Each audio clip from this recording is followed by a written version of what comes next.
What is up, horror fans? I am back with another one that is going to mess with your head.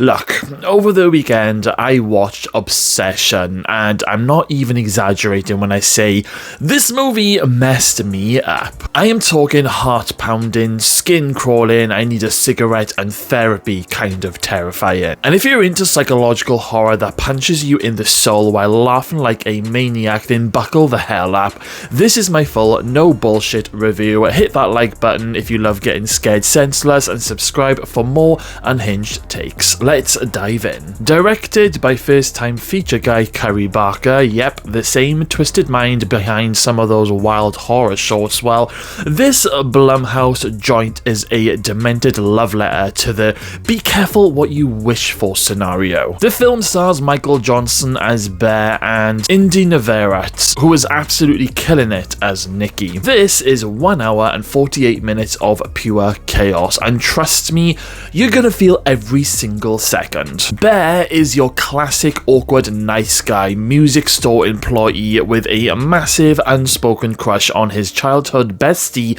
Nikki. He is really pining hard for her, but he is too scared to ruin the friendship. Then he stumbles on this creepy ass one wish willow thing. One snap, one desperate wish, and boom! His fantasy becomes reality, but not in the cute rom-com sort of way. Oh no.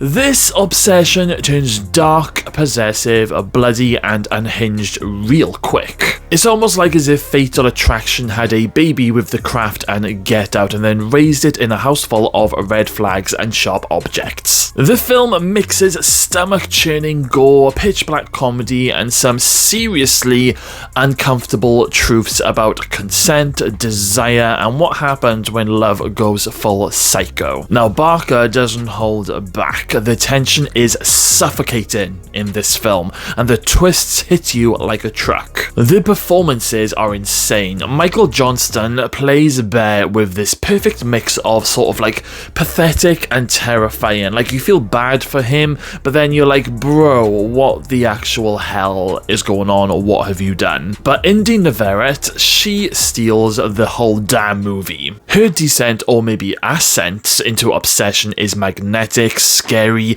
and weirdly empowering at times. The chemistry between them is electric until it becomes this sort of live wire that just fries everything. The sound design, wow. My heart was pounding during the quieter moments because you just knew something was about to happen, but what this film actually does very, very cleverly is it puts the viewer into a sense of dread and uncertainty. And what I mean by that is that something really bad would happen while somebody is having a chat with somebody else. I mean, everything can seem completely fine. Then all of a sudden, during a normal scene, it just hits you unexpectedly, and you honestly end up jumping out of your skin at every single little thing that happens, every goddamn time. It's not like your typical horror film where there's like a killer lurking in the shadows, and you just know at that point there's going to be a big jumpy moment, they're going to pop out or something like that. But this one is nothing like that at all, and this is why it works so well. From that very first jumpy moment in the movie, it just makes you like really unexpectedly, you jump out of your skin, and then from then on in, you are just on the edge of your seat for the rest of the movie. I've got a few friends who are going to the cinema this week to watch this film, and they keep asking me, what is this film about, Craig? You know, tell us, but without giving spoilers. And it is so bloody hard to actually describe, because you tell them the main concept of the film about a guy who makes a wish and it goes wrong, and it doesn't really, like, that description doesn't give that film any justice at all. It's just one of those films that can be quite hard to describe unless you've already seen it and understand what happens in it. Now, when Nikki is under this wishing spell and she ends up loving Bear more than anything else in the world, she ends up going through some proper batshit crazy stuff all through this film, and it gets worse as the film goes on, and it's a proper like other level what I'm describing here. But like, for example, we've all been in relationships where little things can really annoy us, whether if it's someone chewing very loud, or maybe somebody said something that annoyed you, like a little comment just annoyed you, and then maybe you feel a little bit self-conscious, maybe even a little bit humiliated just by the smallest thing, right? We've all been there. Well, When it happens in this film to Nikki, even with the tiniest of little things, you just know something very, very bad and something terrible is about to happen, and you don't know which way it's going to go, but all you know is that it's going to be messed up and bad and extremely jumpy. Add all of that up with like unbearable sound effects and sudden loud bangs, and you are honestly just going to have your heart racing. Inde is an absolute powerhouse in this film. The way she manages to just change her face expressions from like this crazy smile, which is terrifying, to then like just turns complete psycho, and it's just like, yeah, it's carnage. Her body movements in certain scenes is absolute nightmare feel, guys. It really is.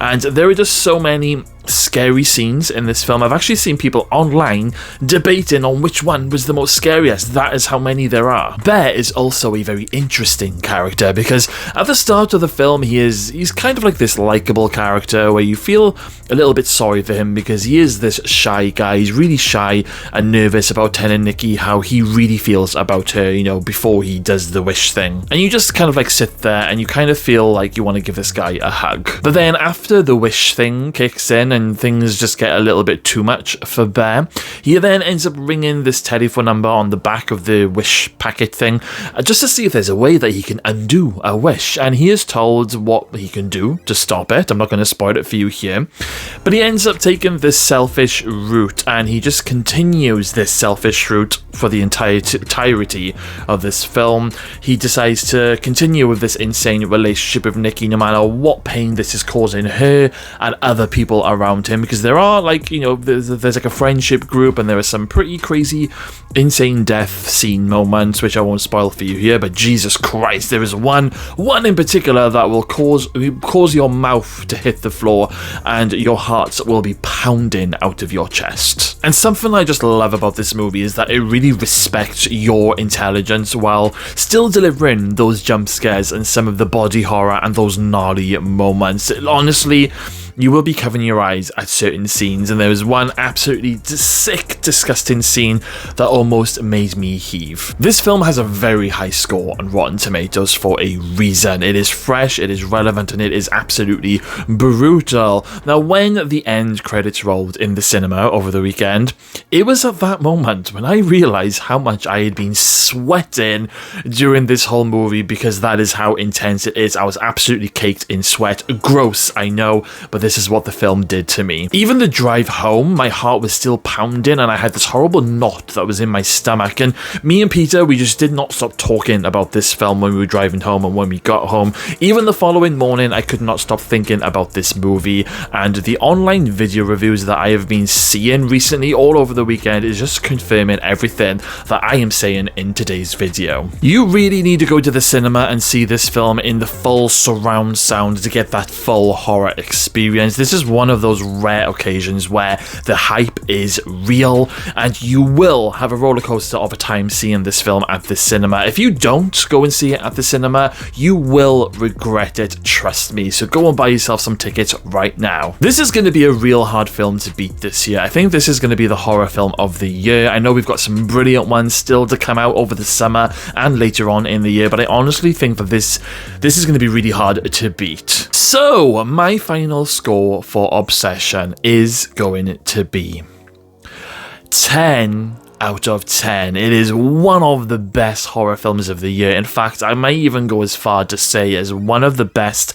and scariest films since Hereditary. It is terrifyingly smart, it is hilarious in like the sickest way, and it sticks with you like a psychological glue. A very quick funny story now. The night that we got back from the cinema, I was in the kitchen pouring myself a glass of water, and one of my cats made this creepy sound, and it just scared the absolute crap out of me because I was so on edge getting back from seeing this movie. My nerves were absolutely shattered at how amazingly scary this film was. How messed up is that, but also at the same time amazing. Like, honestly, somebody could just do like the quietest little cough in the cinema sitting next to you when you watch this film and you will jump out of your skin.